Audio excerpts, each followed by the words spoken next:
The Sunshine Arms XM77 handmade is no mere weapon. It's a 12-gauge hand cannon that'll redefine your understanding of human anatomy. 6 inches of cold, brutal engineering designed to pack a punch that doesn't just end lives. It reconstructs them in ways better left to nightmares. Each of its 4 rounds is a declaration of war against the laws of nature. When the trigger is pulled, the room is suddenly empty and covered in viscera. Born in a perfect storm of hate and scientific curiosity, specifically burning desire to know how much outside force is required to make a man turn inside out. This gun wasn't crafted to kill, it was built to unmake. And if there's a philosophy that drives this cursed instrument, it's one articulated by that infamous conqueror: crush your enemies, see them driven before you, and you hear the lamentations of their significant other. You can't quite grasp the full gravity of that quote until you fired it, and that's the part that stings. It's not the violence. It's sociopathic version of cosmic justice. There are only 5 of these nightmares in existence, and each one is a war crime wrapped in designated hate. And as for what it does to your wrist, it's no small matter. Pulling the trigger is like holding on to the wrath of a god. Your wrist won't hurt.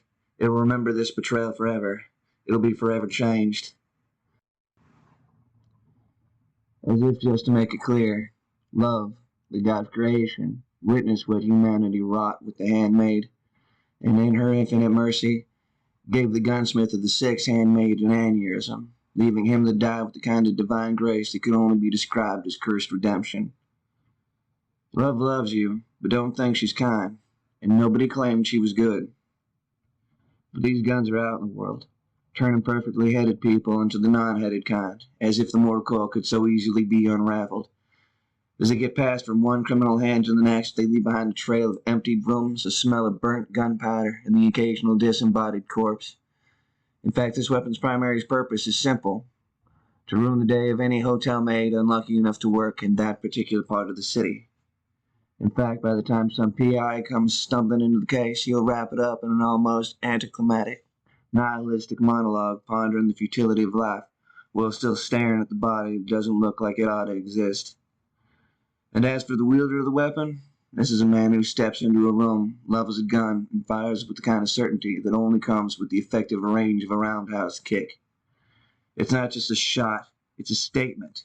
A soul's brief meeting with the deity of its choice. A flash of a red, a moment of impact.